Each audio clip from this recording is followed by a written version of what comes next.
ഉറൂസ് നബി സല്ലല്ലാഹു അലൈഹി ജീവിതത്തിൽ ഉറൂസിന് തെളിവുണ്ടോ? അങ്ങനെയാണല്ലോ ചിലർ അങ്ങനെയാണല്ലോ സംശയം ചോദിക്കുക. സുബ്ഹാനല്ലാഹ്, ഞാൻ കുറ്റ്യാടിയിൽ മുതഅല്ലിമായ കാലത്ത് വഅദ് കേൾക്കാൻ വേണ്ടി പോയി. പുല്ലൂക്കര ജമാഅത്ത് പള്ളിയിലെ മുതഅല്ലിമാണ്. അവിടെ മഹാനായ സുൽത്താനുൽ മ കാന്തപുരം ഉസ്താദ് നല്ല യുവാവാണ് അന്നത്തെ കാലത്ത്. ഉസ്താദിന്റെ 2 ദിവസത്തെ വഅദ് കറാമത്തും വൈജിദത്തുമാണ് വിഷയം. ഞാൻ എൻ്റെ നാട്ടിലെ കുറച്ച് ചെറുപ്പക്കാരെയും കൂട്ടി ഞങ്ങൾ വഅദ് കേൾക്കാൻ വേണ്ടി ടാക്സിയും കൂട്ടി പോയി. അവിടെ വയലിലിരുന്ന് ഇങ്ങനെ ക്ലാസ് ഉസ്താദിന്റെ പ്രസംഗം കേൾക്കുകയാണ്. അങ്ങനെ കേട്ടുകൊണ്ടിരിക്കുമ്പോൾ ഘോരമായ മഴ വന്നു. കുറ്റ്യാടി ഇന്നത്തെ കുറ്റ്യാടി അല്ല. അന്ന് 11 മഹല്ലുകളിൽ സുന്നത്ത് ജമാഅത്തിന്റെ ഒറ്റ പള്ളിയുമില്ല, ഒരൊറ്റ മദ്രസയുമില്ല. അവിടെയുള്ള ജാറൊക്കെ അടിച്ച് പൊട്ടിച്ച് തകർത്ത് കളഞ്ഞിട്ടുണ്ട്. അങ്ങനത്തെ ഒരു പ്രദേശമാണ് അന്ന്. ഇന്ന് അങ്ങനെയല്ല. ഇന്ന് കുറ്റ്യാടി നിറയെ മുസ്ലിയാന്മാരും തലയെക്കെട്ടുകാരും നിറഞ്ഞു കിടക്കുകയാണ്. അത് സിറാജുൽ ഹുദ അതിന്റെ ശേഷം. ഇത് ഞാൻ പഠിക്കുന്ന കാലത്തുള്ള സംഭവം പറയും. അങ്ങനെ പ്രസംഗം കേട്ടുകൊണ്ടിരിക്കുമ്പോ ഘോരമായ മഴ വന്നപ്പോൾ ആൾക്കാർ എഴുന്നേറ്റ് ഓടാൻ നോക്കുകയാണ്. ഒരു വയലിലാണ്, മുക്കത്ത് തായ വയലിൽ എന്നാ പറയാ. അവിടെയാണ് സുബ്ഹാനല്ലാഹ്, ഞാൻ ആ ഇരുന്ന സ്ഥലത്ത് അൽഹംദുലില്ലാഹ് ഇപ്പൊ സിറാജുൽ ഹുദന്റെ ഒരു കെട്ടിടമുണ്ട്. അങ്ങനെ അവിടെ വെച്ച് വയൽ ഇങ്ങനെ കേട്ടുകൊണ്ടിരിക്കും. മഴ പെയ്തു. ആളുകൾ എഴുന്നേറ്റ് ഓടുമ്പോൾ ശൈഖുനാ കാന്തപുരം ഉസ്താദ് പറഞ്ഞു, ഒരൊറ്റ കുട്ടി ഓടണ്ട, മുഹീദ്ദീൻ ശൈഖിന്റെ ബർക്കത്ത് കൊണ്ട് മഴ പെയ്യൂല. എന്റെ നെഞ്ഞിടിക്കുകയായിരുന്നു. കാരണം അഥവാ ഇനി മഴ പെയ്തിട്ടുണ്ടെങ്കിൽ കൂക്കും കൊണ്ടൊരു കളിയായിരിക്കും ഇവിടെ എന്ന് വിചാരിച്ച് ഞെഞ്ഞിരിക്കുകയായിരുന്നു. അതിൻ്റെ ഒരു മനക്കരുത്താണ്. അങ്ങനെ പറഞ്ഞു. അൽഹംദുലില്ലാഹ് മഴ അങ്ങനെ തന്നെ നീങ്ങിപ്പോയി. പിന്നെ അതിൻ്റെ പരിസരങ്ങളിലൊക്കെ അന്ന് മഴ പെയ്തിട്ടുണ്ട്, അവിടെ മാത്രം പെയ്തിട്ടില്ല. ഇരിക്കട്ടെ, അത് പറയലല്ല എൻ്റെ ലക്ഷ്യം. ഞാൻ പറഞ്ഞു വരുന്നത്, ആ സ്ഥലത്ത് സുബ്ഹാനല്ലാഹ് ലാസ്റ്റ് ഉസ്താദിന്റെ കയ്യിൽ കുറെ ചോദ്യങ്ങൾ ഉസ്താദ് വായിച്ച് മറുപടി പറയാൻ. ആ ചോദ്യത്തിൽ ഒരു ചോദ്യം എന്താണെന്നറിയോ? തലേ ദിവസം ഉസ്താദ് പറഞ്ഞിരുന്നു, ചോദ്യം ചോദിക്കുന്നവൻ പേരും ബാപ്പാന്റെ പേരും എഴുതിക്കൊണ്ട് ചോദിക്കണം. അപ്പൊ ഒന്നാമത്തെ ചോദ്യം ചോദിക്കുന്നവരോട് ഇങ്ങനെ അഡ്രസ് ചോദിക്കാൻ പറ്റുമെന്ന് നബി സല്ലല്ലാഹു അലൈഹി വസല്ലമയുടെ ചര്യയിൽ ഉണ്ടോ, ഹദീസിൽ ഉണ്ടോ എന്നാണ് ചോദ്യം. ഉസ്താദ് വളരെ പുഞ്ചിരിയോടുകൂടി സൗമ്യമായി പറഞ്ഞു, ഉണ്ട്. നബി സല്ലല്ലാഹു അലൈഹി വസല്ലമയോട് സംശയം ചോദിക്കാൻ ഹിന്ദ് റളിയല്ലാഹു അൻഹാ വന്നു, സൈനബ് റളിയല്ലാഹു അൻഹാ വന്നു. അങ്ങനെ സൈനബ് ബീവിക്ക് ഉള്ളിൽ കയറി സംശയം ചോദിക്കാൻ കഴിയാതെ വാതിൽ തുറക്കുന്നതും പുറത്ത് കാത്തിരിക്കുകയാണ്. അങ്ങനെ ഇരിക്കുമ്പോൾ ഒരാൾ വന്നു. അദ്ദേഹത്തോട് 2 സ്ത്രീകൾ, വേറൊരു സ്ത്രീയും കൂടിയുണ്ട്. അങ്ങനെ ആ വന്ന ആളോട് ഇവര് പറഞ്ഞു, നിങ്ങൾ കേറിയാൽ ഇങ്ങനെ സ്ത്രീകൾ പുറത്ത് സംശയം ചോദിക്കാൻ ഇരിക്കുന്നുണ്ട് എന്നൊന്ന് പറയണം. ഒന്ന് സൈനബയാണ്. നബി സല്ലല്ലാഹു അലൈഹി വസല്ലം തങ്ങളോട് അദ്ദേഹം പോയി ആ കാര്യം ഉണർത്തി. ഉടനെ റസൂൽ ചോദിച്ചു, അയ്യു സയാനിബി, ഏത് സൈനബയാണ്? ആളെ മനസ്സിലാവണം. അയ്യു സയാനിബി, ഏത് സൈനബയാണ് എന്ന് ചോദിച്ചു. അപ്പൊ ഇന്ന സൈനബയാണ് എന്ന് പറഞ്ഞപ്പോൾ മറുപടി പറഞ്ഞു കൊടുത്തു. അപ്പൊ നബി സല്ലല്ലാഹു അലൈഹി വസല്ലം ജീവിതത്തിൽ സംശയം ചോദിക്കുന്നവരോട് അവരെ സംബന്ധിച്ച് അഡ്രസ്സ് ചോദിക്കുന്ന പതിവും ഉണ്ട് എന്ന് ഉസ്താദ് അവറുകൾ അന്ന് മറുപടി പറഞ്ഞത് എനിക്ക് ഓർമ്മയിൽ വരികയാണ്. ഈ സംശയം ചോദിക്കുന്ന ആളുകൾ അങ്ങനെ ഒരു കൂട്ടറുണ്ടല്ലോ, അവരെ ധാരണ അവര് മുങ്കർ നക്കീറും ആലിമീങ്ങളൊക്കെ ഖബറിലുമാണ് എന്നാണ്. അങ്ങനെ ഒരു ധാരണ വേണ്ട. ആലിമീങ്ങളൊക്കെ ഖബറിൽ കിടന്നിട്ട് ഈ സംശയം ചോദിക്കുന്ന പുത്തൻവാദി മാത്രം സംശയക്കാരൻ, അങ്ങനെ ഒരു ധാരണയൊന്നും ആർക്കും വേണ്ട. പരിശുദ്ധ ഇസ്ലാമിൽ അഹ്ലുസ് സുന്നത്തി വൽ ജമാഅത്തിന്റെ ആലിമീങ്ങളെ അംഗീകാരത്തോടുകൂടി നടക്കുന്ന ഏത് വിഷയങ്ങളുണ്ടോ അതിന് മുഴുവനും ഖുർആനിലും ഹദീസിലും തെളിവുകളുണ്ട്, യാതൊരു സംശയവും ഇല്ല. സുഹൃത്തുക്കളെ, ഇവിടെ ഇപ്പോൾ ഉറൂസ് നടക്കുകയാണ്. അപ്പൊ ചിലർക്ക് സംശയം, കൊല്ലത്തിലൊരു പ്രാവശ്യം അങ്ങനെ ഒരു സിയാറത്തുണ്ടോ? ഉണ്ടല്ലോ. നബി സല്ലല്ലാഹു അലൈഹി വസല്ലം ഉഹദ് ശുഹദാക്കളുടെ ഖബർ കൊല്ലത്തിലൊരു പ്രാവശ്യം സിയാറത്ത് ചെയ്തിരുന്നു എന്ന്, പ്രത്യേകമായി വർഷത്തിലൊരിക്കൽ സിയാറത്ത് ചെയ്തിരുന്നു എന്ന് നമുക്ക് ഇസ്ലാമിക ഗ്രന്ഥങ്ങളിൽ നമുക്ക് കാണാൻ സാധിക്കും. തഫ്സീർ റാസിയിൽ കാണാം, വേറെ പല സ്ഥലങ്ങളിലും കാണാം. അപ്പോൾ അങ്ങനെയുണ്ട്. ഇനി ഞാൻ പറയട്ടെ, അതേ മരണപ്പെട്ടു പോയവരുടെ പേരിൽ എന്താണ് ഈ ഉറൂസിൽ നടക്കുന്ന കാര്യം? ഉറൂസിൽ നടക്കുന്നത് ഭക്ഷണം കൊടുക്കുക അല്ലേ? ഭക്ഷണം കൊടുക്കില്ലേ? ഭക്ഷണം കൊടുക്കുക. പിന്നെന്താണ്? അതേ ആരുടെ ഉറൂസാണോ നടക്കുന്നത് അവരുടെ മഹത്വം പറയുക. പിന്നെന്താ നടക്കുന്നത്? അവര് പഠിപ്പിച്ച ഒരാശയമുണ്ട്. ഇവിടെ കുമ്പോലിൽ വന്ന് പൂർവകാലത്ത് ദീനീ പ്രവർത്തനം നടത്തിയ അറബി വലിയുള്ള പഠിപ്പിച്ച ഒരാശയമുണ്ട്. ഇവിടെയുള്ള സയ്യിദന്മാര് പഠിപ്പിച്ച ഒരാശയമുണ്ട്. മുൻഗാമികൾ പഠിപ്പിച്ച ആശയമുണ്ട്. ആ ആശയമാണ് സുന്നത്ത് ജമാഅത്തിന്റെ ആശയം. ആ ആശയം ഇവിടെ സ്റ്റേജുകളിൽ വെച്ച് പറയുന്നു. അതേ നേരത്തെ ഞാൻ വരുമ്പോ നിസ്കരിക്കണം എന്നതാണ് പ്രധാനമായി പറയുന്ന കാര്യം. അതേറ്റവും പ്രധാനപ്പെട്ട കാര്യമാണ്. അതേ പ്രത്യേകിച്ച് മിഅ്റാജ് നടന്ന മാസമാണ് റജബ് എന്നതുകൊണ്ട് എല്ലാ പണ്ഡിതന്മാരും ഇപ്പോൾ അതേ ഒരു പ്രത്യേകമായി നിസ്കാരത്തെക്കുറിച്ച് ഓർമ്മിപ്പിക്കും. അങ്ങനെ അള്ളാഹുവിന്റെ ദീനിനെ കുറിച്ച് പറയുന്നു. അതുപോലെ മഹാന്മാരുടെ മഖ്ബറയിൽ വളരെ അദബോടെ ഗുരുത്വത്തോടെ നിന്ന് ഖുർആൻ ഓതുന്നു, എന്നിട്ട് പ്രാർത്ഥന നടത്തുന്നു. അതുപോലെ അവരെ പേരിൽ ഭക്ഷണം കൊടുക്കുന്നു, അവരുടെ മഹത്വങ്ങൾ പറയുന്നു. ഇതല്ലേ ഉറൂസുകളിൽ നടക്കുന്നത്. വേറെ ചില ആളുകളുണ്ട് സുബ്ഹാനല്ലാഹ് നേർച്ച ഉറൂസ് എന്നൊക്കെ പറഞ്ഞിട്ട് സുബ്ഹാനല്ലാഹ് കുറേ കതിന പൊട്ടിച്ച് എന്നിട്ട് ഉറങ്ങുന്ന കുട്ടികളൊക്കെ ഞെട്ടി തെളിയിച്ച്. അത് അവിടെ മാത്രമല്ല കേട്ടോ, നമ്മളെ ചെറുപ്പക്കാരെ കുട്ടികൾക്കുണ്ട് ഇപ്പൊ ഒരു വികൃതി. അതെങ്ങനെ അതേ വധുവിന്റെ ഗൃഹത്തിലേക്ക് വരൻ പോകുമ്പോ കുറേ കതിനകൾ പൊട്ടിക്കുകയാണ്. വലിയ സൽക്കർമ്മമാണ് എന്നാണ് അവരുടെ ധാരണ. പക്ഷേ ഉറക്കിക്കിടത്തിയ ചെറിയ കുട്ടി ഞെട്ടി ഉണർന്ന് നിലവിളിക്കുകയാണ്. ആ കുട്ടികളോട് കാരുണ്യം കാണിക്കണ്ടേ യുവാക്കളെ? ആ ചെറിയ മക്കളെ വേദനിപ്പിക്കാൻ പാടുണ്ടോ? ഞാൻ ചോദിക്കട്ടെ, നിങ്ങളുടെ തൊട്ടടുത്ത വീടുകളിൽ ഈ കതിന പൊട്ടിക്കുന്നതിന്റെ സമീപത്തുള്ള വീടുകളിൽ അതാ പിടിച്ചു കെട്ടിയ കുറെ കന്നുകാലികളുണ്ട്, പശുക്കളുണ്ട്. ആ പശുക്കുട്ടികളും പശുക്കളും നിങ്ങളുടെ കതിന പൊട്ടുന്ന ശബ്ദം കേട്ട് മേൽപോട്ടേക്ക് പേടിച്ച് വിറച്ച് ചാടുകയാണ്. ഈ മൃഗങ്ങളെ ആക്രമിക്കാൻ പാടുണ്ടോ? അവകളെ ഭീതിപ്പെടുത്താൻ പാടുണ്ടോ? പേടിപ്പിക്കാൻ പാടുണ്ടോ? എന്റെ നാട്ടിന്റെ അടുത്ത് കഴിഞ്ഞ ആഴ്ച വലിയൊരു കേസുണ്ടായി. എന്താണ് കേസ്? അതേ വിവാഹം നടക്കുന്ന അതേ വരന്റെ കൂടെ വന്ന ആളുകൾ വലിയ കതിന പൊട്ടിച്ചിട്ട് തൊട്ടടുത്ത വീട്ടിലൊരു ചെറിയ പിഞ്ചു കുഞ്ഞ് പേടിച്ച് വിറച്ച് ആ കുട്ടിക്ക് വലിയ ഹാർട്ടിന് തന്നെ പ്രയാസമായി പോയി. എന്നിട്ട് തലശ്ശേരി ആസ്പത്രിയിൽ അഡ്മിറ്റ് ചെയ്യേണ്ടി വന്നു. എന്നിട്ട് പോലീസുകാർ കേസെടുക്കുന്നു. ഇങ്ങനൊരു സാഹചര്യം നമ്മുടെ മുസ്ലിം ചെറുപ്പക്കാരോട് താഴ്മയോടെ വിനയത്തോടെ സ്നേഹത്തോടെ ഞാൻ പറയട്ടെ, നമ്മൾ അള്ളാഹുവിന്റെ ദീൻ സ്വീകരിച്ചവരാണ്, അള്ളാഹുവിന്റെ റസൂലിനെ പിന്തുടർന്ന് ജീവിക്കേണ്ടവരാണ്. നമുക്ക് അള്ളാഹുവിന്റെ റസൂലിൽ മാതൃകയില്ലാത്ത ഒരു വിഷയവുമില്ല. ഒരിക്കലും തന്നെ സന്തോഷം അതിരുകടക്കാൻ പാടില്ല. പരിശുദ്ധ ഖുർആനിൽ സൂറത്തുൽ ഹദീദ് എന്ന് പറയുന്ന ഒരു സൂറത്തുണ്ട്. ആ സൂറത്തിൽ പറഞ്ഞ വിഷയം നിങ്ങൾക്കറിയില്ലേ? അതേ മാ അസാബ മിൻ മുസീബത്തിൻ ഫിൽ അർളി വലാ ഫീ അൻഫുസികും ഇല്ലാ ഫീ കിതാബിൻ മിൻ ഖബ്ലി അൻ നബ്റാഹാ ഇന്ന ദാലിക അലല്ലാഹി യസീർ ലികൈ ലാ തസൗ അലാ മാ ഫാതകും വലാ തഫറഹു ബിമാ ആതാകും. എന്താണ് ആ ആയത്തിൽ പറയുന്നത്? ലോകത്ത് സംഭവിക്കുന്നതെല്ലാം പടച്ചവന്റെ തീരുമാനം അവൻ നടപ്പാക്കുന്നതാണ്. എന്നാൽ അതേ അത് നിങ്ങളെ പഠിപ്പിച്ചത് എന്തിനാണ്? നിങ്ങൾക്ക് നഷ്ടപ്പെട്ടു പോയതിൽ ടെൻഷൻ അടിക്കണ്ട, നഷ്ടപ്പെട്ടു പോയതിൽ ടെൻഷൻ അടിക്കണ്ട. അള്ളാന്റെ തീരുമാനം നടക്കുകയാണ്. അള്ളാഹു നിങ്ങൾക്ക് തന്നതിൽ നിങ്ങൾ കവിഞ്ഞ് സന്തോഷം പ്രകടിപ്പിക്കണ്ട, ആഹ്ലാദം പ്രകടിപ്പിക്കണ്ട. നിനക്ക് അതാ ഒരു നല്ല വധുവിനെ അല്ലാഹു തന്നാൽ ആ വധുവിന്റെ വീട്ടിലേക്ക് വരന്റെ കൂടെ പോകാനുള്ള ആരോഗ്യം നിനക്ക് തന്നാൽ, അതിനുള്ള ശേഷി റബ്ബ് തന്നാൽ, ആ അനുഗ്രഹം ചെയ്ത റബ്ബിന് നന്ദി ചെയ്യുന്നതിന് പകരം തൊട്ടടുത്ത വീടുകളിലുള്ള കന്നുകാലികളെയും അവിടെ കിടക്കുന്ന പാവപ്പെട്ട ചെറിയ പിഞ്ചുമക്കളെയും കിടന്നുറങ്ങാൻ വിടാത്ത വിധം വലിയ വലിയ കതിനകൾ പൊട്ടിച്ച് ശബ്ദമുണ്ടാക്കുന്ന എൻ്റെ പ്രിയപ്പെട്ട യുവാക്കളെ, അത് നമ്മുടെ ഇസ്ലാമിന് ചേർന്നതല്ല കേട്ടോ. തൃശ്ശൂർ പൂരമാണോ? നമുക്ക് ഇസ്ലാമിന്റെ നിയമല്ലേ? തൃശ്ശൂർ പൂരത്തെ കുറിച്ച് ഞാൻ പറയുന്നില്ല, കാരണം അത് നമ്മളെ മതത്തിലുള്ള ആളുകൾ ചെയ്യുന്ന പരിപാടിയല്ലല്ലോ. അതിനെപ്പറ്റി പറയേണ്ടത് ഞാനല്ലല്ലോ.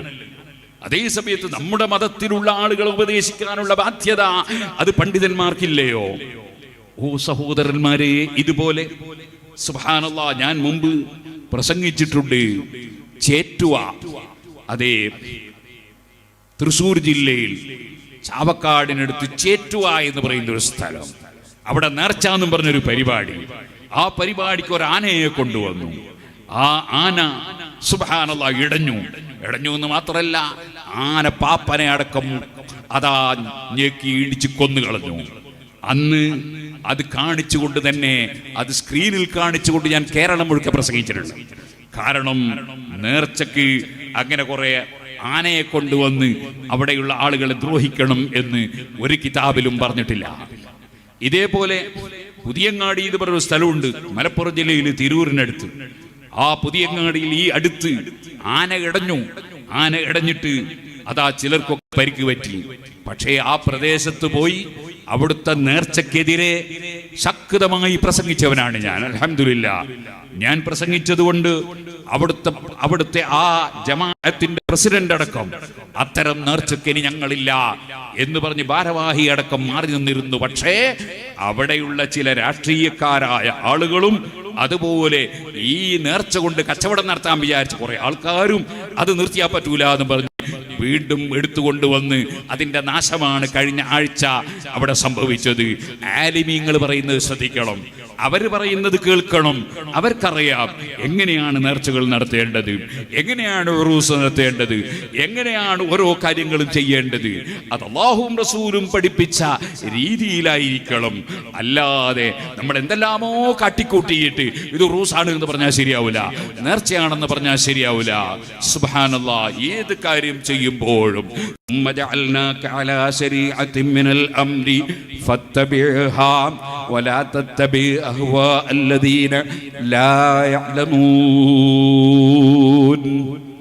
ഓ നബിയെ, തങ്ങൾക്കൊരു പരിശുദ്ധമായ ശരീഅത്തുൽ ഇസ്ലാം തന്നിട്ടുണ്ട്. ആ ശരീഅത്ത് അഥവാ ഇസ്ലാമിക നിയമസംഹിത, ആ നിയമമനുസരിച്ച് അത് ഫോളോ ചെയ്ത് ജീവിക്കണം. വിവരമില്ലാത്തവര് തടീച്ചയനുസരിച്ച് ജീവിക്കുമ്പോ ആ തടീച്ചയെ ഒരിക്കലും തന്നെ പിന്തുടർന്നു പോയിക്കൂടാ. പരിശുദ്ധ ഇസ്ലാമിൽ എല്ലാ വിഷയത്തിനും മാതൃകയുണ്ട്. നിങ്ങൾ നോക്കൂ, ബഹുമാനപ്പെട്ട സയ്യിദത്തുനാ ഖദീജത്തുൽ കുബ്രാ റളിയല്ലാഹു അൻഹാ വഫാത്തായി. നബി തങ്ങൾക്ക് വല്ലാത്ത സ്നേഹമുള്ള ഭാര്യയാണ്. ഇസ്ലാമിക പ്രബോധന പ്രവർത്തന രംഗത്ത് വലിയ സഹായം കിട്ടിയ വളരെ തറവാടിത്തമുള്ള പെണ്ണാണ്. ഒരുപാട് മഹത്വമുള്ള സ്ത്രീയാണ്. ഫാത്തിമ ബീബി റളിയല്ലാഹു അൻഹയുടെ ഉമ്മയാണ്.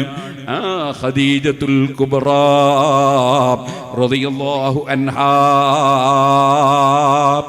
വഫാത്തായപ്പോൾ നബി സല്ലല്ലാഹു അലൈഹി വസല്ലം തങ്ങൾ ഖദീജ ബീവിയോടുള്ള സ്നേഹം പ്രകടിപ്പിക്കുന്നു. കാരണം എന്താണ്? അതേ അഫ്ളലുൽ അഅമാലി അൽ ഹുബ്ബു ഫില്ലാഹി വൽ ബുഗ്ളു ഫില്ലാഹ്. സൽക്കർമ്മങ്ങളിൽ ഏറ്റവും ശ്രേഷ്ഠമായ സൽക്കർമ്മം അല്ലാഹുവിന്റെ പേരിൽ സ്നേഹിക്കലാണ്, അല്ലാഹുവിന്റെ പേരിൽ വെറുക്കലാണ്. സ്നേഹത്തിന്റെ മാനദണ്ഡം പടച്ച റബ്ബിന് വേണ്ടിയുള്ള സ്നേഹം, വെറുപ്പിന്റെ മാനദണ്ഡം പടച്ച റബ്ബിന് വേണ്ടിയുള്ള വെറുപ്പ്. സുബ്ഹാനല്ലാഹ്, മുഹമ്മദ് നബി സല്ലല്ലാഹു അലൈഹി വസല്ലം പറഞ്ഞതായി നേരത്തെ ഞാൻ ഓതിയില്ലേ ബുഖാരിയിലെ ഹദീസ്, ഇന്നി ലസ്തു മിസ്ലകും, നിശ്ചയം ഞാൻ നിങ്ങളെപ്പോലെ അല്ല, ഞാൻ നിങ്ങളിൽ ഒരാളെപ്പോലെയുമല്ല. അങ്ങനെ അല്ലാഹുവിന്റെ റസൂല് പഠിപ്പിക്കുമ്പോ അത് ശരിയല്ല. മുഹമ്മദ് നബി നമ്മളെപ്പോലുള്ള ഒരു മനുഷ്യൻ തന്നെയായിരുന്നു എന്ന് പുത്തൻവാദികൾ കൃത്യമായി അവരുടെ മാസികകളിൽ എഴുതി വെച്ചത് ഞാൻ സൂക്ഷിച്ചിട്ടുണ്ട്. അങ്ങനെ റസൂലുള്ള നമ്മളെപ്പോലൊരു കേവല മനുഷ്യനാണെന്ന് പറയുമ്പോ അവനെ സ്നേഹിക്കാൻ വകുപ്പില്ല, അവന്റെ കൂടെ ചേരാൻ വകുപ്പില്ല.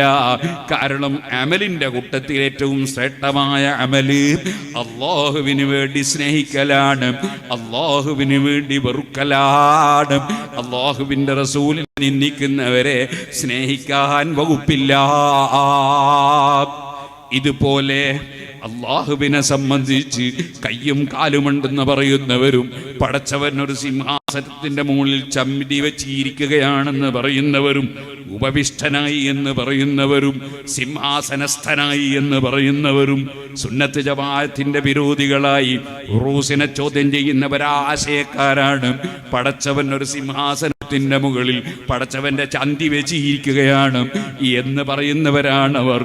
അവരെ സ്നേഹിക്കാൻ വകുപ്പില്ല, അവരെ കൂടെ ചേരാൻ വകുപ്പില്ല. പടച്ചവന് വേണ്ടിയാകണം സ്നേഹം, പടച്ചവന് വേണ്ടിയാകണം വെറുപ്പ്. ഇനി നിങ്ങൾക്ക് കേൾക്കണോ? സുബ്ഹാനല്ലാഹ്, നബി സല്ലല്ലാഹു അലൈഹി വസല്ലമ തങ്ങളുടെ സഹാബിയായ ഉമർ ഇബ്നുൽ ഖത്താബ് റളിയല്ലാഹു അൻഹു അതാ പരിശുദ്ധ റമദാനിൽ 20 റകഅത്ത് തറാവീഹ് നടപ്പാക്കി കാണിച്ചു തന്നു. അതിനാൽ ഇമാം അബൂ ഹനീഫ, ഇമാം മാലിക്, ഇമാം ഷാഫിഈ, ഇമാം അഹ്മദ് ഇബ്നു ഹംബൽ 4 മദ്ഹബിന്റെ ഇമാമിങ്ങളും പഠിപ്പിച്ചു 20-ൽ കുറഞ്ഞ തറാവീഹില്ല. എന്നാൽ അതിൽ നിന്ന് 12 റകഅത്ത് വെട്ടി നുറുക്കി നശിപ്പിക്കുമ്പോൾ, അതിൻ്റെ പേരിൽ പള്ളിയിൽ തർക്കമുണ്ടാക്കി മുസ്ലിം പള്ളികളിൽ ഭിന്നിപ്പുണ്ടാക്കുമ്പോൾ, ആ ഭിന്നിപ്പുണ്ടാക്കുന്നവരെ സ്നേഹിക്കാൻ വകുപ്പില്ല, അവരെ കൂടെ ചേരാൻ വകുപ്പില്ല. സഹീഹുൽ ബുഖാരിയിലെ 916 നമ്പർ ഹദീസാണ്. ഉസ്മാൻ ഇബ്നു അഫ്ഫാൻ റളിയല്ലാഹു അൻഹു, നമുക്കറിയാമല്ലോ, ഹബീബ് നബി തങ്ങളുടെ 2 മക്കളെ വിവാഹം കഴിച്ച മഹാനാണ്. ഒരേ സമയത്തല്ല, ഒരേ സമയത്ത് ജ്യേഷ്ഠത്തിയെയും അനുജത്തിയെയും കല്യാണം കഴിക്കാൻ പറ്റൂലല്ലോ. എന്നാൽ ഒരു കുട്ടി മരിച്ചതിന് ശേഷം മറ്റേ കുട്ടി, വിരോധമില്ലല്ലോ. അങ്ങനെ 2 പെൺകുട്ടികളെ വിവാഹം കഴിച്ച് സ്വർഗത്തിലാണെന്ന് അല്ലാഹുവിന്റെ റസൂൽ നാവ് കൊണ്ട് പറഞ്ഞ ഉസ്മാൻ റളിയല്ലാഹു അൻഹു നടപ്പാക്കിയ ജുമഅയുടെ 2 ബാങ്ക്, ഫസബത്തൽ അംറു അലാ ദാലിക, ജുമഅക്ക് 2 ബാങ്ക് സ്ഥിരപ്പെട്ട് കഴിഞ്ഞു എന്ന് പറഞ്ഞത് നബി തങ്ങളുടെ കൂടെ 7ാമത്തെ വയസ്സിൽ ഹജ്ജിന് പോയ സഹാബിയായ സായിബ് ഇബ്നു യസീദ് റളിയല്ലാഹു അൻഹു ആണ്. അത് സഹീഹുൽ ബുഖാരിയിൽ കാണാം. സഹാബത്ത് പറയുന്നു, ജുമഅക്ക് 2 ബാങ്ക് സ്ഥിരപ്പെട്ട് കഴിഞ്ഞു. ആ 2 ബാങ്ക് വിളിച്ചാൽ നരകത്തിലാണെന്ന് പറഞ്ഞു ജുമഅയുടെ 1 ബാങ്ക് അതാ ക്യാൻസൽ ചെയ്യുന്നവരുണ്ടല്ലോ, ചെയ്തവരുണ്ടല്ലോ.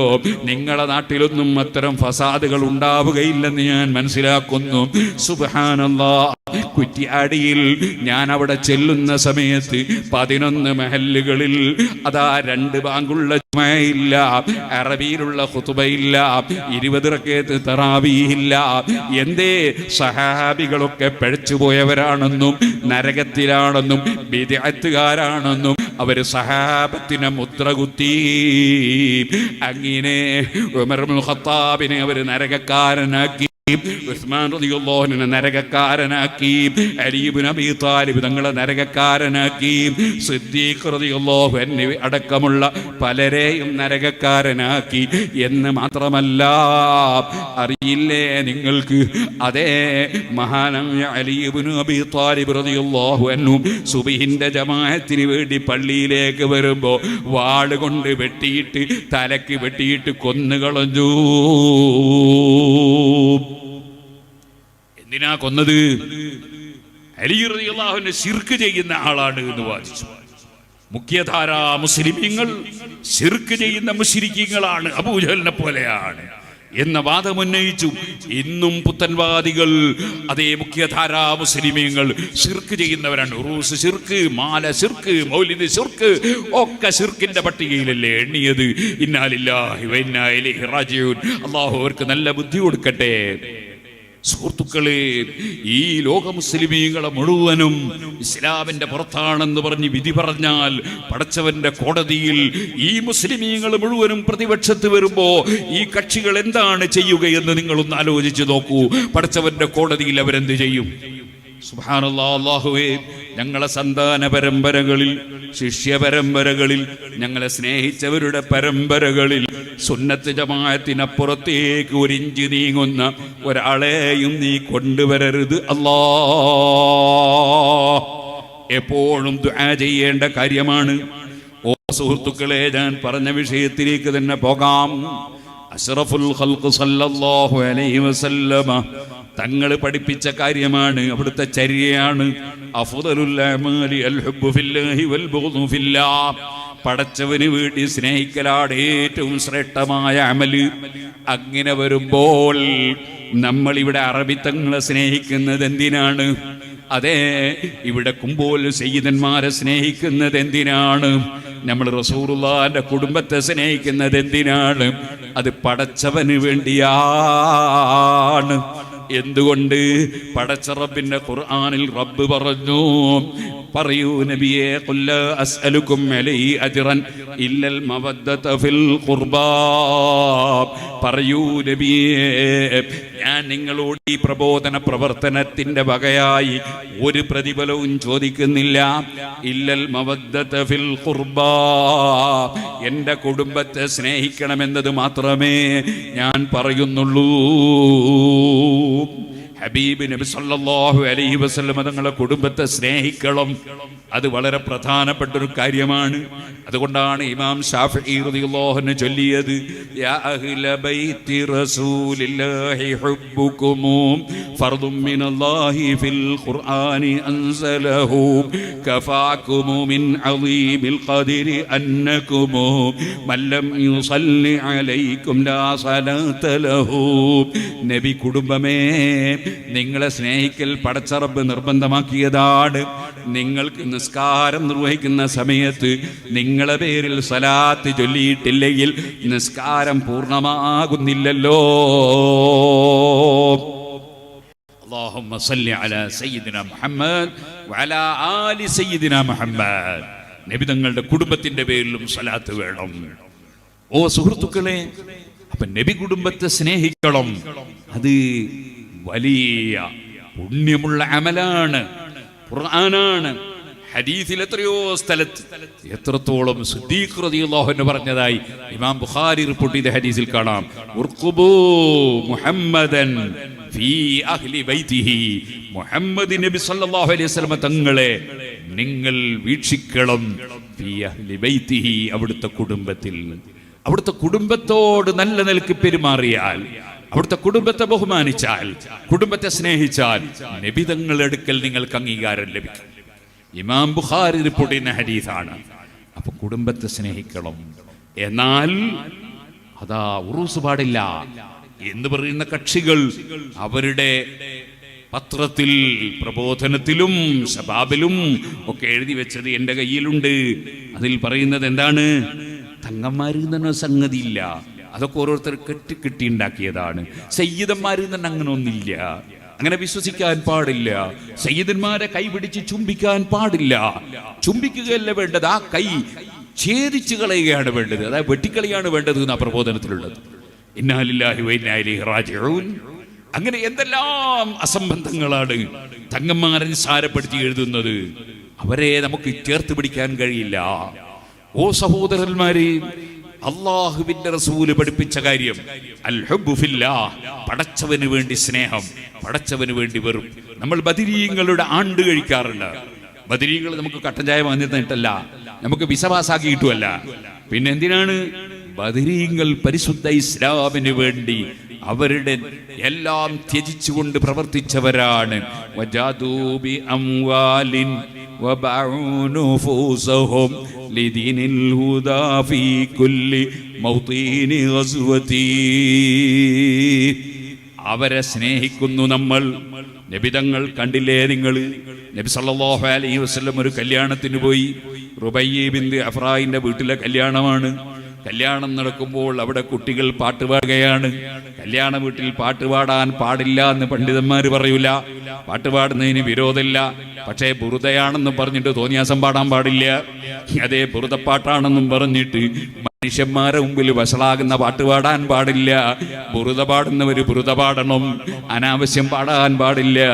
ഓ സുഹൃത്തുക്കളെ, അതുപോലെ ഓരോരുത്തരും അതാ ദീനിന്റെ നിയമം ദീനിന്റെ നിയമം മറികടക്കാൻ പാടില്ല. അതേ നബിതങ്ങൾ കയറി ചെല്ലുമ്പോ ബദർമാല പാട്ടാണ് പാടുന്നത്. സഹാബത്തിന്റെ മക്കളാണ്. അതേ ബദർ ബുഖാരിയിലെ ഹദീസാണ്. ബദർ സുഹദാക്കളെ വിളിച്ചുകൊണ്ട് അവിടുന്ന് പാട്ട് പാടുകയാണ്. നബി സല്ലല്ലാഹു അലൈഹി വസല്ലം തങ്ങളത് കേട്ടുകൊണ്ടാണ് കയറി വരുന്നത്. അല്ലാഹുവിന്റെ റസൂലിനെ കണ്ടപ്പോൾ ആ ചെറിയ മക്കൾ ആ ബദർ മാലപ്പാട്ട് അവിടെ നിർത്തി നബിതങ്ങളെ കുറിച്ച് പാടുകയാണ്. വഫീനാ നബിയ്യുൻ യഅലമു മാ ഫീ ഗദീം. ഞങ്ങളെ കൂട്ടത്തിലൊരു മഹാനായ നബിയുണ്ട്. ആ നബിക്ക് നാളെ വരുന്ന വിവരം ഇന്ന് തന്നെ അറിയാൻ കഴിയുന്നു. പരിശുദ്ധ അഹ്ലുസ് സുന്നത്തി വൽ ജമാഅത്ത് അമ്പിയാക്കൾക്കും ഔലിയാക്കൾക്കും മറഞ്ഞ കാര്യം അറിയാൻ കഴിയും എന്ന് പറയുമ്പോൾ പരിഹസിക്കുന്നവരില്ലേ? ഈ ചെറിയ പിഞ്ചുമക്കൾ, സഹാബത്തിലുള്ള പിഞ്ചുമക്കൾ, അവർക്കറിയാം നബിതങ്ങൾക്ക് നാളെ വരുന്ന കാര്യം ഇന്ന് തന്നെ അറിയാൻ സാധിക്കാറുണ്ട്. എന്തേ അവരങ്ങനെ പാടാൻ കാരണം? ബദർ യുദ്ധത്തിന്റെ തലേ ദിവസം ഹബീബ് നബിതങ്ങൾ ബദറിൽ വന്നു. എന്നിട്ട് കുറഞ്ഞ സ്ഥലം മാർക്ക് ചെയ്യുകയാണ്. പില്ലറിന് വേണ്ടി എഞ്ചിനീയർ മാർക്ക് ചെയ്യും പോലെ നബിതങ്ങൾ മാർക്ക് ചെയ്യുകയാണ്. ഹാദാ മസ്റഉ ഫുലാൻ, ഹാദാ മസ്റഉ ഫുലാൻ. നാളെ യുദ്ധം നടന്നാൽ അബൂജഹൽ ഇവിടെ വീണിട്ടാണ് ചാവുക, ഉത്ബത്തി ഇവിടെയാണ് വീഴുക. അങ്ങനെ ഓരോ ധിക്കാരികളും അക്രമികളും വീഴുന്ന സ്ഥലം തലേ ദിവസം നബിതങ്ങൾ മാർക്ക് ചെയ്യുന്നു.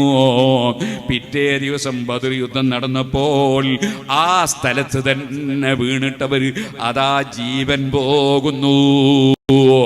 ഇത് അറിയാവുന്ന മക്കളാണ്. അവരാണ് പാടുന്നത്. വഫീനാ നബിയ്യുൻ യഅലമു മാ ഫീ ഗദീം. സുഹൃത്തുക്കളെ, ഔലിയാക്കൾക്കും പലപ്പോഴും മറഞ്ഞ കാര്യം അറിയാൻ കഴിയും. നിങ്ങൾ കേട്ടില്ലേ ബുഖാരിയിൽ തന്നെയുള്ള ഹദീസ്? നബി സല്ലല്ലാഹു അലൈഹി വസല്ലം തങ്ങളുടെ കൂടെ സഹാബത്ത് ഉഹദിൽ വരുന്നു. ആ ഉഹദ് യുദ്ധത്തിൽ പങ്കെടുത്ത അബ്ദുള്ള റളിയല്ലാഹു അൻഹു മകൻ ജാബിർ റളിയല്ലാഹു അൻഹുവിനെ വിളിക്കുന്നു. മകനോട് പറയുന്നു, ഇന്നീ ലാ ഉറാനി ഇല്ലാ മഖ്തൂലൻ ഫീ അവ്വലി മൻ ഖുതില. നാളെ ഉഹദ് യുദ്ധം നടന്നാൽ ആദ്യം മരിച്ചു വീഴുന്നത് ഞാനായിരിക്കും മോനെ. പിറ്റേ ദിവസം ഉഹദ് യുദ്ധം നടന്നപ്പോൾ അതേ വിധത്തിൽ സംഭവിക്കുന്നു. ആകയാൽ ഔലിയാക്കൾക്കും പലപ്പോഴും മറഞ്ഞ കാര്യം അറിയാൻ കഴിയും. ഇരിക്കട്ടെ, ഞാൻ പറഞ്ഞു വരുന്നത് അത് കഴിയില്ലെന്ന് വാദിച്ചത് മുഅ്തസിലത്ത് എന്ന് പറയുന്ന ഒരു ടീമാണ്. ആ മുഅ്തസിലത്തിന്റെ വാദം ഇപ്പോൾ പല പുത്തൻവാദികളും ഉന്നയിക്കാറുണ്ട്. മുഅ്തസിലത്ത് എന്ന് പറഞ്ഞ കക്ഷി ആരാണെന്നറിയോ? അഹ്മദ് ബിൻ ഹംബൽ റളിയല്ലാഹു അൻഹു ജയിലിട്ട് ചാട്ടവാറ് കൊണ്ടടിച്ചവരാണ്. അഹ്മദ് ബിൻ നസ്റുൽ ഖുസാഇ റളിയല്ലാഹു അൻഹുവിനെ തലവെട്ടി കൊന്നുകളഞ്ഞവരാണ്. ശാഫി ഇമാം തങ്ങളുടെ ശിഷ്യനായ അതേ അബൂ യഅ്ഖൂബുൽ ബുവൈത്ത് റളിയല്ലാഹു അൻഹുവിനെ ജയിലിലിട്ട് ചങ്ങലക്കിട്ടവരാണ്. ആ മുഅ്തസിലത്തിന്റെ പുത്തൻവാദങ്ങളിൽപ്പെട്ട ഒന്നാണ് ഔലിയാക്കൾക്ക് കറാമത്തില്ല എന്ന വാദം, ഔലിയാക്കൾ മറഞ്ഞ കാര്യം അറിയുകയില്ല എന്ന വാദം. അതൊക്കെ ഇപ്പോൾ ചിലർ കോപ്പി അടിച്ചിട്ടുണ്ട്. അതിലൊന്നും മുസ്ലിമീങ്ങൾ പെട്ടുപോകണ്ട. ഇരിക്കട്ടെ, പറഞ്ഞ വിഷയത്തിലേക്ക് തന്നെ പോകട്ടെ. അള്ളാഹു സ്നേഹിച്ചവരെ സ്നേഹിക്കുക, ആ സ്നേഹം പ്രകടിപ്പിക്കുക. അത് അല്ലാഹുവിന്റെ റസൂലിന്റെ തിരുചര്യയിൽ പെട്ടതാണ്. ആ സ്നേഹം പ്രകടിപ്പിക്കേണ്ടത് എങ്ങനെ?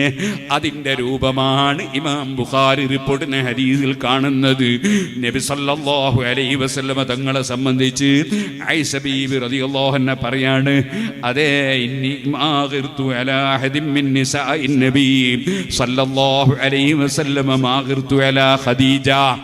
ഖദീജ ബീവി റളിയല്ലാഹു അൻഹയോട് ഉള്ളതുപോലത്തെ ഒരു ഈർഷ്യം എനിക്ക് വേറെ ആരോടും ഉണ്ടായിരുന്നില്ല. എന്തേ കാരണം?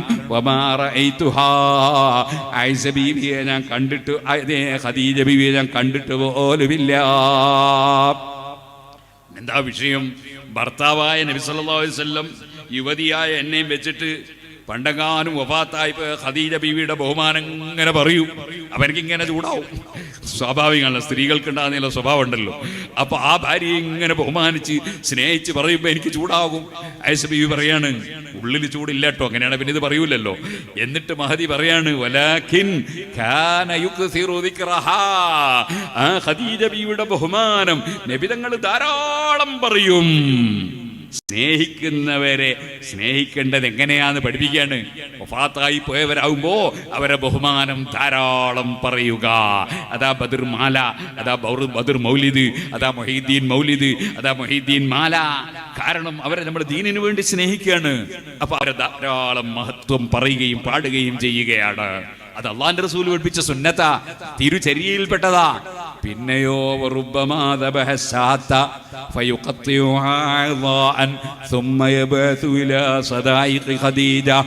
നബിതങ്ങൾ ചിലപ്പോൾ ആട്ടിനെയർക്കും. ഉറൂസിന് ആട്ടിനറക്കാറില്ലേ, പോത്തറുക്കാറില്ലേ? നബിതങ്ങൾ ഖദീജ ബീവിയോടുള്ള സ്നേഹം പ്രകടിപ്പിക്കാൻ ആട്ടിനെ അറുക്കുന്നു.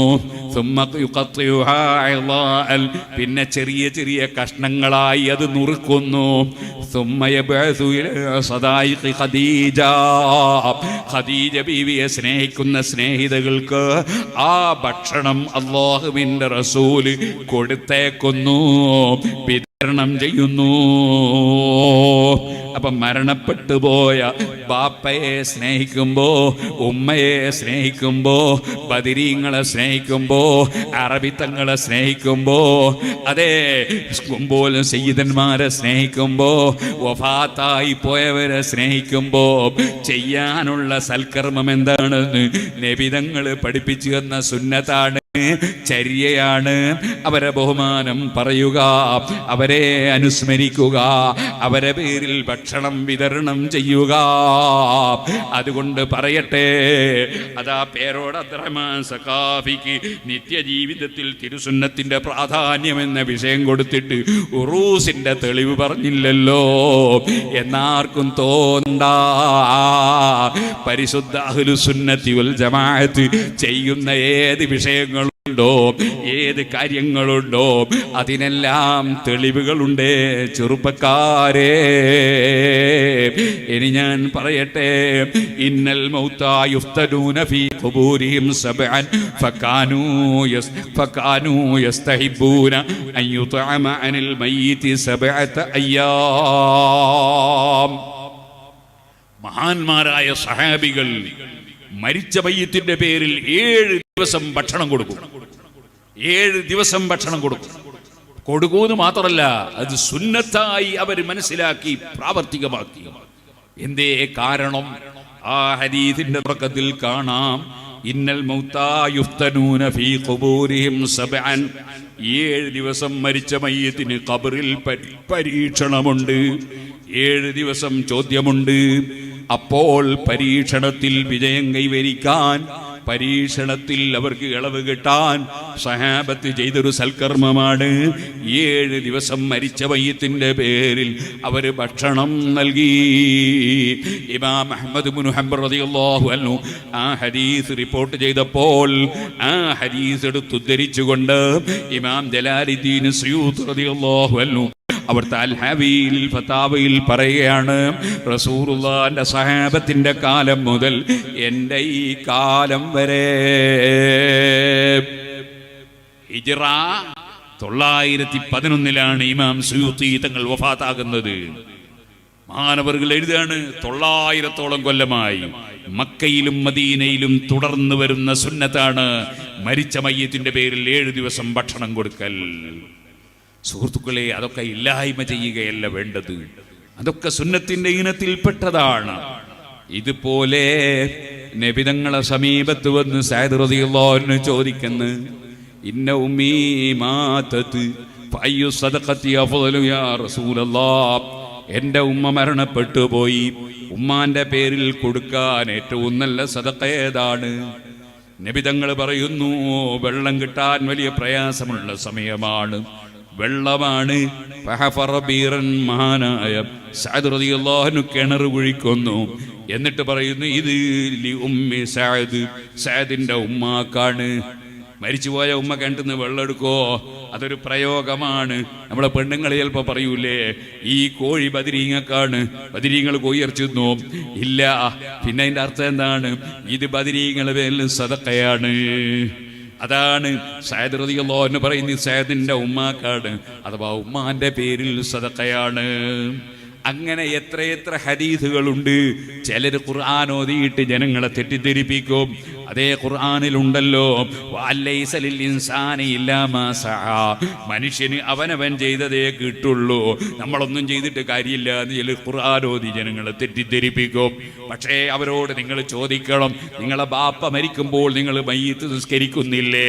അതുകൊണ്ട് മയ്യിത്തിനൊരു ഗുണവും കിട്ടൂല എന്നാണോ നിങ്ങളെ വിശ്വാസം? അല്ല, മയ്യിത്തിന് ഗുണം കിട്ടൂന്നാണോ?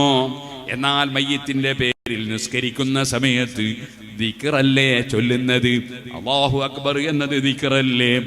ആ ദിക്റിന്റെ ശേഷം പിന്നെ ഫാത്തിഹയല്ലേ ഓതുന്നത്? അത് ഖുർആനല്ലേ? മരിച്ച മയ്യിത്തിന്റെ പേരിലല്ലേ നിസ്കാരം? അപ്പൊ ഈ ഫാത്തിഹയും മയ്യിത്തിന്റെ പേരിലല്ലേ? പിന്നെയും തക്ബീറല്ലേ, ദിക്റല്ലേ? പിന്നെ സലാത്തല്ലേ? പിന്നെയും തക്ബീറല്ലേ? പിന്നെ മയ്യിത്തിന്റെ പേരിൽ ദുആയല്ലേ? ഇതന്നല്ലേ നമ്മൾ ചെയ്യുന്ന കാര്യങ്ങൾ? അതൊക്കെ മയ്യിത്തിന് ഫലം കിട്ടുന്നില്ലേ? ആകയാൽ മയ്യിത്തിന് വേണ്ടിയുള്ള ദുആ, മയ്യിത്തിന് വേണ്ടിയുള്ള സദഖ, മയ്യിത്തിന്റെ പേരിലുള്ള ദിക്ർ, മയ്യിത്തിന്റെ പേരിലുള്ള ഖുർആനോത്ത് എല്ലാം മയ്യിത്തിന് ഫലം കിട്ടുന്നത് തന്നെ. നിസ്കരിച്ചതിന്റെ പ്രതിഫലമാർക്കാണ്? ചിലപ്പോ സാധാരണക്കാരെ ചിലപ്പോൾ ചതിക്കൂ. ഷാഫി ഇമാമ് പറഞ്ഞിരിക്കുന്നു, ഖുർആൻ ഓതിയാൽ പ്രതിഫലം മയ്യിത്തിന് കിട്ടൂല. അതുകൊണ്ടെന്താ അങ്ങനെ പറഞ്ഞു തന്നെ വെക്കുക? എന്നാലെന്താ പ്രതിഫലം ഒന്ന് എന്തിനാ പറയാ? പ്രതിഫലം ഒന്ന് വേറെ, ഫലം ഒന്ന് വേറെ. പ്രതിഫലം എന്ന് പറഞ്ഞാൽ എടുത്ത പണീന്റെ കൂലി. എന്നാ പ്രതിഫലം എന്ന് പറയാം? എടുത്ത പണീന്റെ കൂലി. ഞാനിവിടെ പ്രസംഗിക്കുന്നുണ്ട്. ഈ പ്രസംഗിക്കുമ്പോ ഇവിടെ കുറെ കസേരണ്ട്, ഇവിടെ മൈക്കുണ്ട്. അതിന്റെ പ്രതിഫലം ആർക്കാ? ആ വാടകക്കാരന്. അതിന്റെ ഫലം ആർക്കാ? ഫലം എനിക്കും നിങ്ങൾക്കും. ഫലം നമുക്ക്, പ്രതിഫലം അയാൾക്ക്. സ്വാഭാവികല്ലേ? അപ്പൊ പ്രതിഫലം ഒരാൾക്ക് കൊണ്ട് ഫലം കിട്ടൂല. എന്നാ മയ്യിത്ത് നിസ്കരിക്കുന്നു, അതിന്റെ പ്രതിഫലം ആർക്കാ? നിസ്കരിച്ചാക്ക്. ഫലം ആർക്കാ? ഫലം മയ്യിത്തിന്.